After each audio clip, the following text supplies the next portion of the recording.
Bismillahirrahmanirrahim. Dear students, I hope that all of you are fine and studying at home and giving a proper time to your studies. You know very well that last time in our class, we had an introduction with the syllabus in the first class. In second class, we started the very first chapter, and I had explained you some different topics. And I also told you that these topics, will be uploaded to your drives, your Google Classroom. So in your Google Classroom, you will be able to see that this topic has been uploaded. But if it is not uploaded, so I will upload it right now.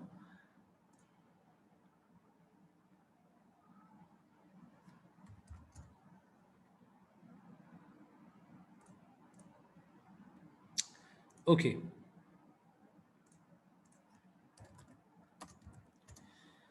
So the topic that we were doing last time was basically about the history, of the computer system.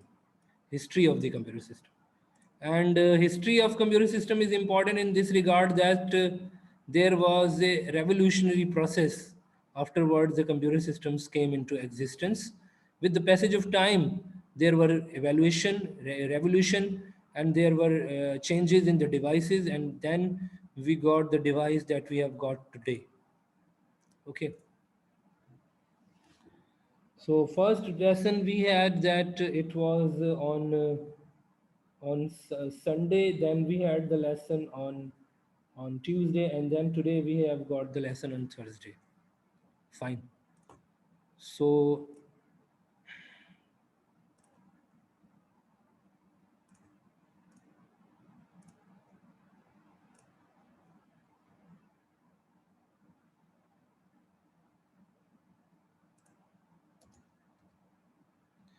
I have also given you some important links. Remember to install some softwares. So will you please give feedback about it by raising the hand? Will you give feedback about it that you have installed or not?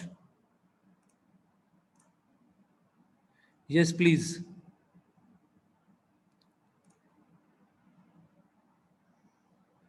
What were the softwares that I had given you to install?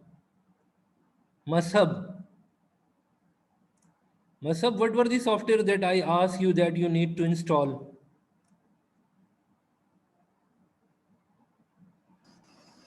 Sir, WinRAR. WinRAR. WinRAR was there to unzip the files. And afterwards, if there were some different softwares, in Urdu in Page, I told you that you need to install Urdu in Page. I told you that you must have MS Office. Why? Because in Office, we have to do the practical work as well. Okay. So all these are the software that I explained you that you need to install in your computer system, and this is assigned to you. You have to do it. Anyway, come towards the work that we were doing last time. So we had started from the history of the computer system, Napier bones. We had discussed about slide rule. Okay, we had discussed about the slide rule as well. And then we have to move towards the next topic after slide rule.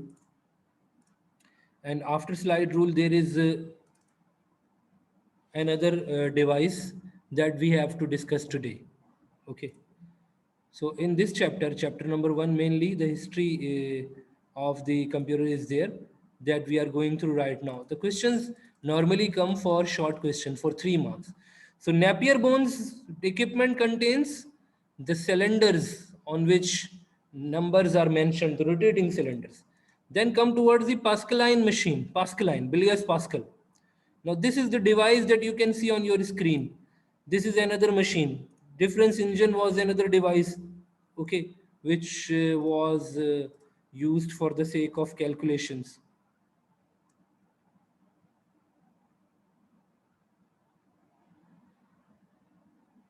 Okay. So Blaise Pascal introduced the Pascaline machine that we need to understand right now. And I will also show you this picture, which is given in your book.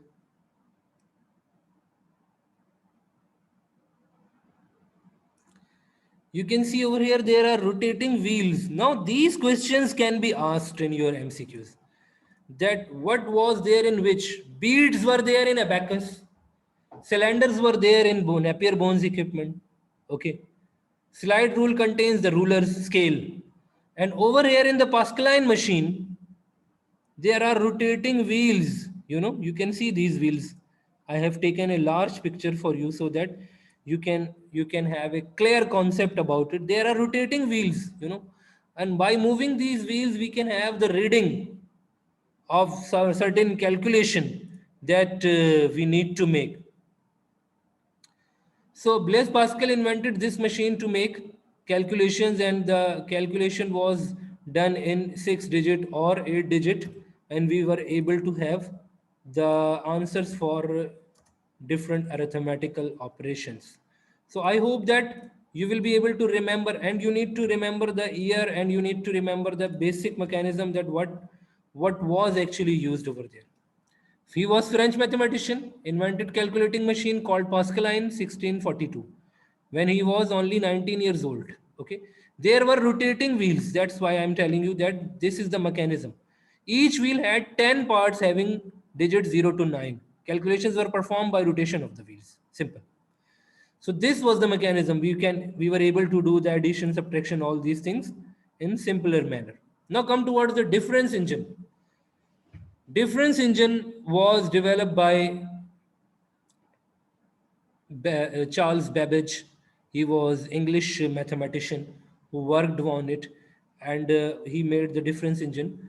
And he started working on a big calculating machine. It was a big machine, big size, like a room inside the room, set up inside the room. He called it difference engine. Babbage worked for many years on this machine, but he could not complete it. Later, he came up with the idea of an analytical engine. So it was changed to analytical engine. First, he started working on difference machine, then he changed it to analytical engine. Okay. Charles Babbage is also called the father of the digital computers, father of the digital computer. Why? Because this provides a foundation to us for this 0 and 1. 0 and 1 foundation was basically coming from this device that he made for us, which is the difference engine. Then it was called an analytical engine. Let me show you another picture over here for the difference engine.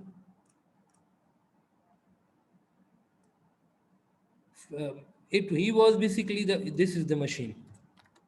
Okay, you can see over here. So this was the machine. It was not a small machine. It was a big machine set up inside the room to make calculations. Okay. And then it became the analytical engine.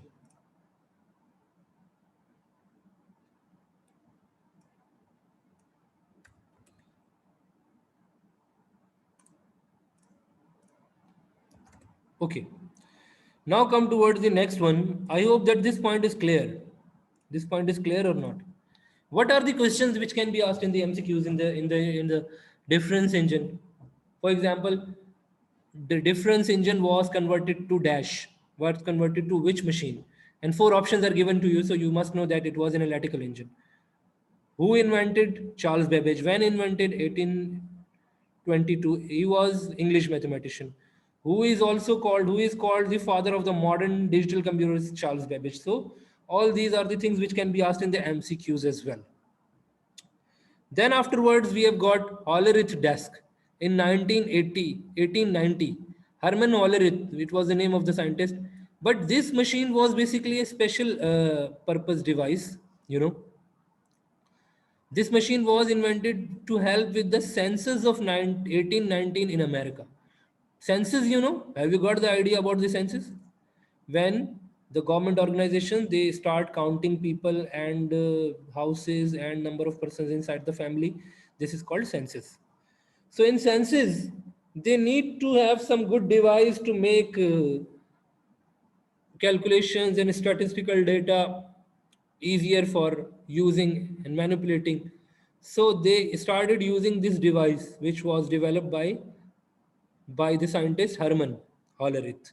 So that's why the name of the device was called Hollerith desk.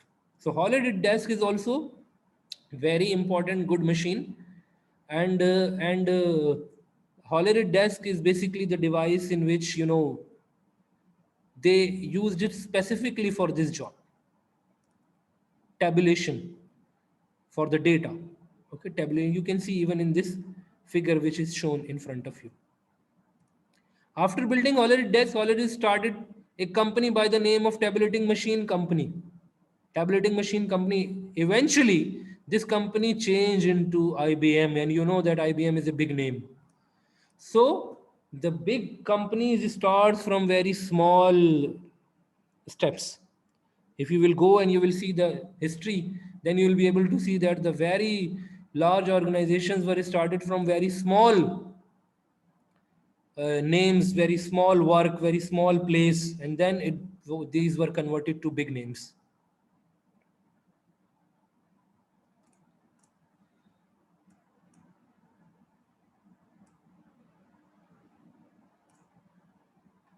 Now you can also see this diagram over here, this figure given for the analytical engine as well. Difference engine was there, and it is basically the analytical engine. So it was basically the analytical engine which was also developed by the Charles Babbage. I will also show you the figure, the diagram for this analytical engine that you can see on your screen.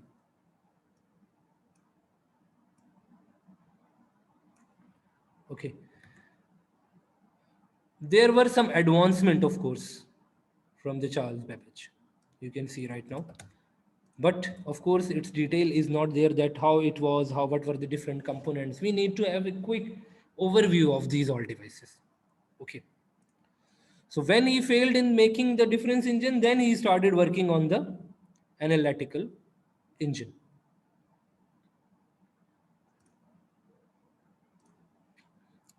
Now, come towards the next point.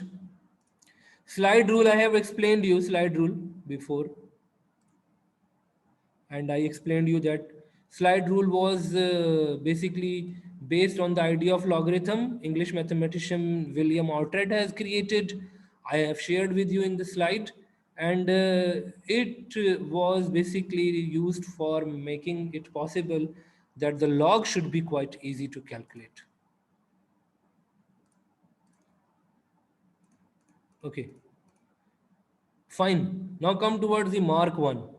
Mark 1 basically is a proper computer system set up inside the room, start of the digital mechanism of the devices.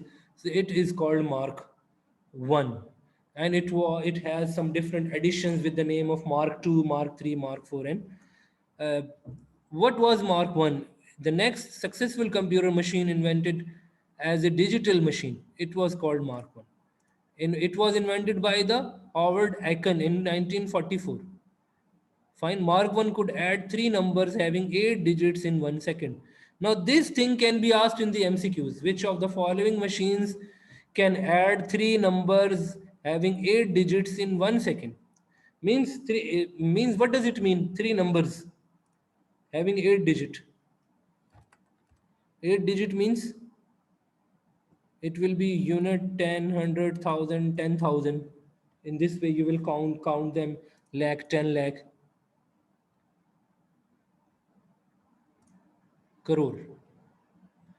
So 10 million, up to 10 million number of digits in one number.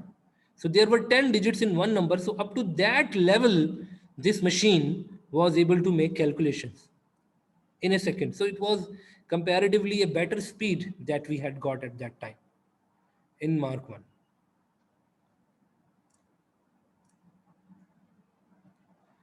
Yes, you want to ask something? Yes, the student that has raised the hand, raise. I have asked you to unmute.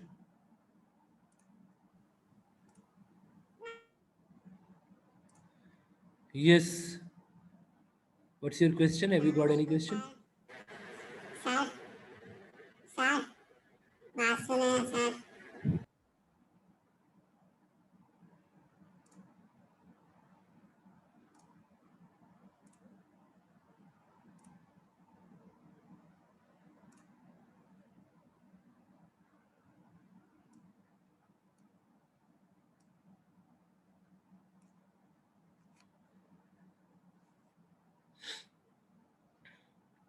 Okay. So, Mark 1, you were able to use, you will be able to add three numbers having 8 digits in 1 second. Okay. It could print out its results on punched cards or on electric typewriter. Punch cards were basically the cards on which they used to take output. If you will go to go Google it, and you will find out the pictures of the punch cards as well. Punch cards for output. So these were the old strategies that the people used to use to take output. These were the such kind of cards that they used to have, and on those cards they used to get the output. These were the punch cards, and punch cards used to give us the output in these formats. Definitely, it is not that much easy. It was a difficult job, and this was basically the mechanism to get output. The computer system was set up in a room.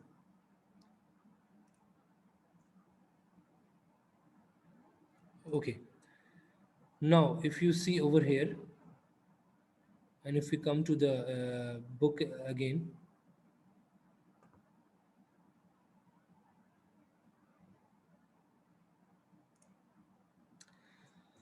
this is the next successful computer system that we are talking about after all these devices.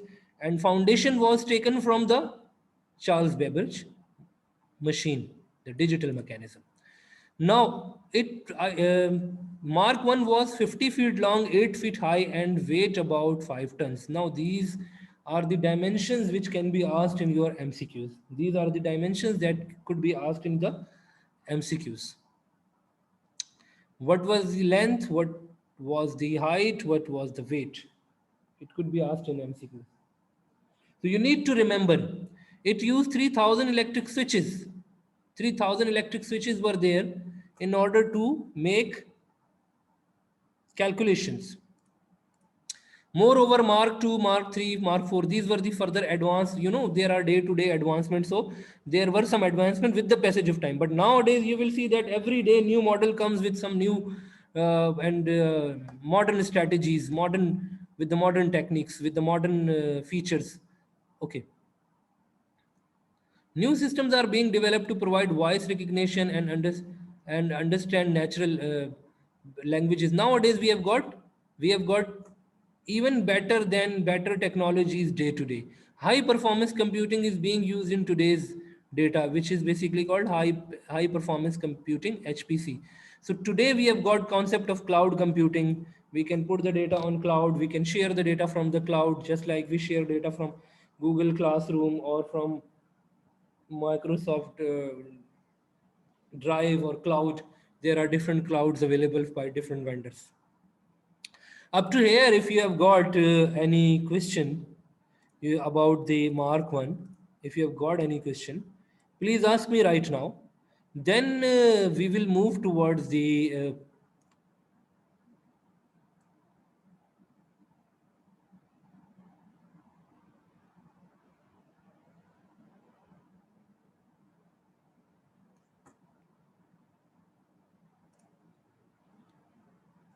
yes, Hajra. Sir, can you explain slide rule? Yes, sure. See over here. Slide rule basically, this is the slide rule. Slide rule is a device, you know. One ruler moves on the other ruler to get reading. One ruler moves on the other ruler to get reading. So basically, slide rule was there to get answers for the log values. Okay. William Outret was the scientist. He made this slide rule. What do you do? Have you solved the problems of the logarithm? I don't think so. These were there in your 8th grade. These were there. Problems of logarithm. You need to consult the log table. Do you know? Log table you consult. You check the number of value of the mantissa in log table. You find out first, you find out the reference, then you get the value of the mantissa, then you evaluate. So using slide rule, making evaluation for the logarithm value, it was quite easy for us. It was quite easy for us using slide rule. So slide rule was basically developed to make evaluation easier for the log values, although it could be used for the multiplication and division. Okay, it was invented from the principle of Bones and logarithm. So basically the foundation was for the logarithm. Okay, and over here I think Hollerith desk I have not given the Hollerith desk. So let me see. Yes. So I think I should also give Hollerith desk over here.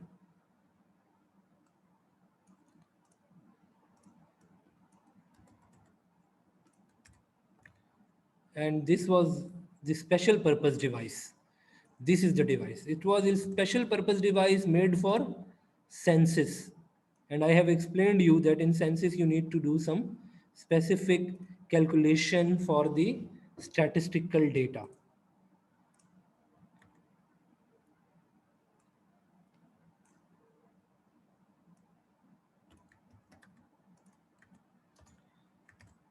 So I will give you this Word file as well in your Google Classroom so that you can go through this text as well. You will be able to go through this text. Any other question? Anything you would like to ask? Now,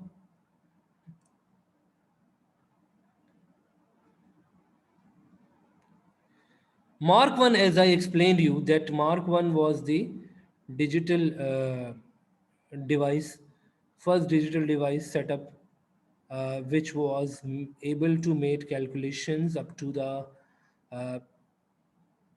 8-digit number, 8-digit numbers. And it was able to make calculation up to 8-digit numbers for 3 numbers in 1 second.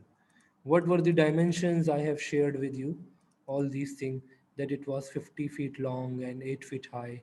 All these dimensions are there that we must know. Okay.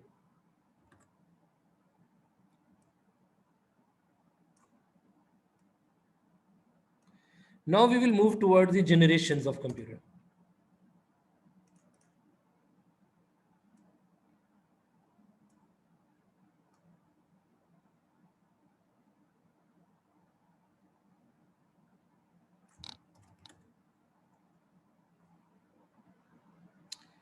Have you got some idea about the generations of computer?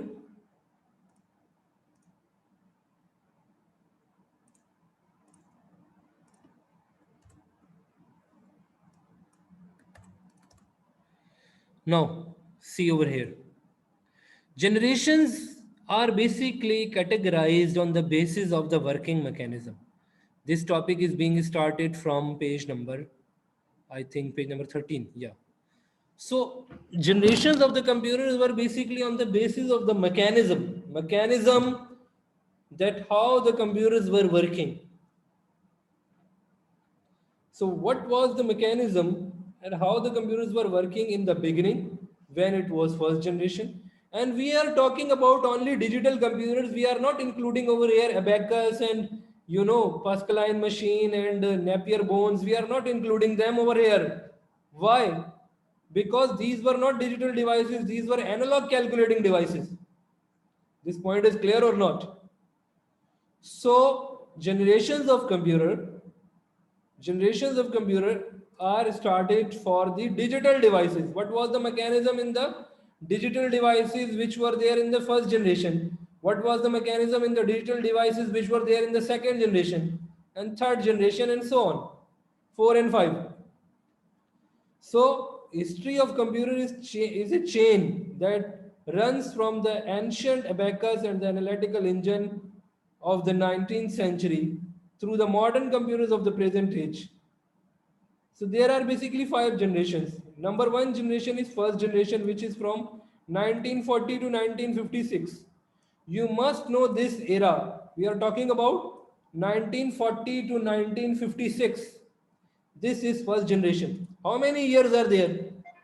These are the years which are given over here. These years which are given over here are 40 to 50, then 56, 16 years are there. 16 years are there in this era.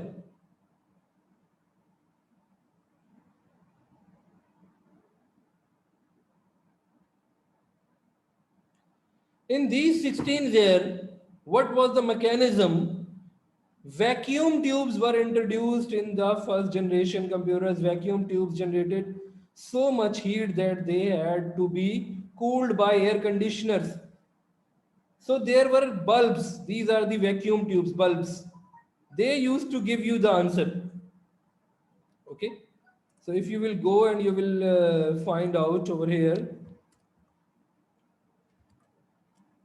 vacuum tubes.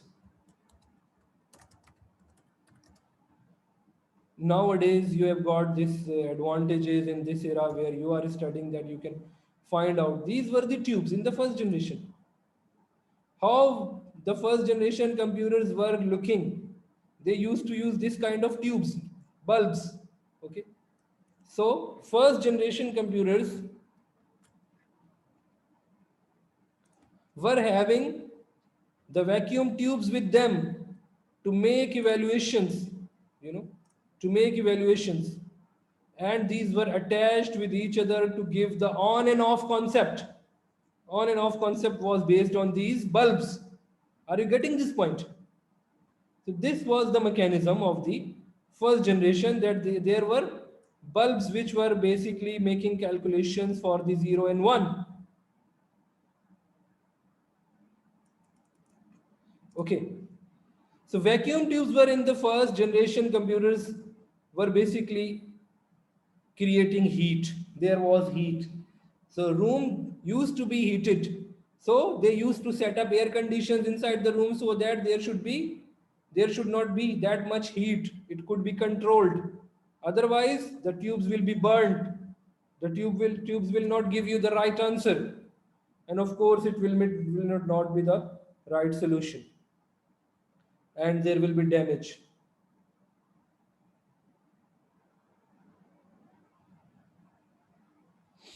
Okay. So before going towards the questions, let me mark first attendance.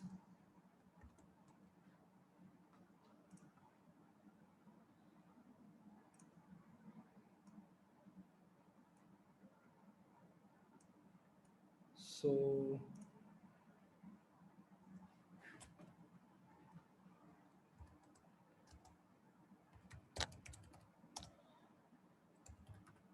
this is for today, 8 April. Okay. Yes, who is asking some question? Someone wants to ask something?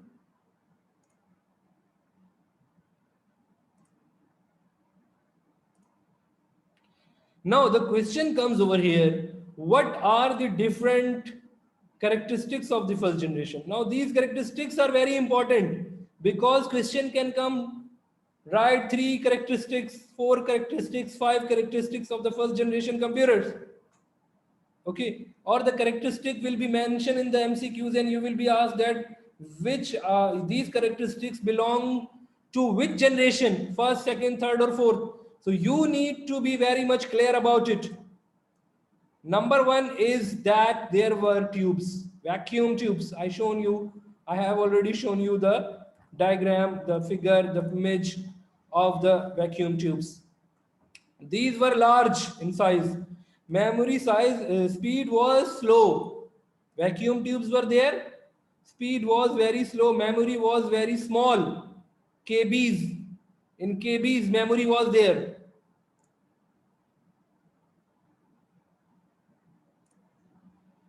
Okay, then they were huge in size, taking up entire room. Why? Because the bulbs were set up to make calculations, so it was not possible to set up in the box. There was a setup inside a large room. These were huge in size. First generation computers are very expensive. These were not used in the homes and offices. These were set up at some specific places by the research organizations who were making those computers. Okay, and those large organizations which were using computers, they used to buy and set up inside the rooms. First generation computers were very expensive and unreliable. Sometimes there were problems in them. They consumed a lot of power and generated a lot of heat. There was a huge power consumption, and of course, as a result, there were bulbs which are getting switched on and off, so there was heat as well, heat generated. How the input was done in those computers? Input was done on the basis of punch card, output was done on the basis of typewriter, as we have mentioned about it. Okay. So this was the mechanism. If you have got any question, please ask me by raising the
yes. Who has got any question? No one. Okay, I hope that this first generation is clear, and I hope that you will be able to write the answer if a question comes to you. That which one is first generation, what are their characteristics, what was the mechanism, and if you are given these characteristics, you will be identify that this is we are talking about first generation. Less low high power consumption, low memory, high heat generation, extra heat generation, expensive setup inside the room. All these are the characteristics. So I hope that this point is clear and first generation is clear. So question can come in the form of MCQs as well, where you have to define the characteristics and you have to identify the generation. These are the questions. Now listen, what is the example? What were the examples? Some of the examples were the ENIAC, electronic numerical integrator and computer, UNIVAC, universal automatic computer, IBM 604, Mark 1 and ADSEC, electronic delay storage automatic calculator. All these are the examples. If you will go and you will search over here, first generation computer examples. Okay, so you will mention, you will see that these are the examples. ENIAC, ADVAC, UNIVAC, IBM 701. These all were the first generation computer systems. These all were huge in size. These all were generating heat. These all were using high power, low memory. All these were the characteristics of these all computer systems by different companies. Now this thing is clear. All these points are clear about the first generation or not? If a question come, you will be able to define first generation, inshallah. I hope so. But yes, you can give me response by this thumbs up. This is good strategy to give a quick and short response that this is clear, and this is good. And if you have got any question, then you can raise that icon, that is hand raise icon, so that I will be able to know that you need to ask something. If you will give this thumbs up, so that I will be able to understand that everything is clear to you. And you can also go to YouTube and you can find out the videos as well, but there will be very less data about it. So you will be able to see some animated videos, you know. I will also share with you some videos about these devices. Fine. So thank you so much, all of you students. Now our class time is over. Attendance is taken. If you will not be present at the time of attendance, so you will not be able to, you will not be present. Okay. Thank you so much, all of you.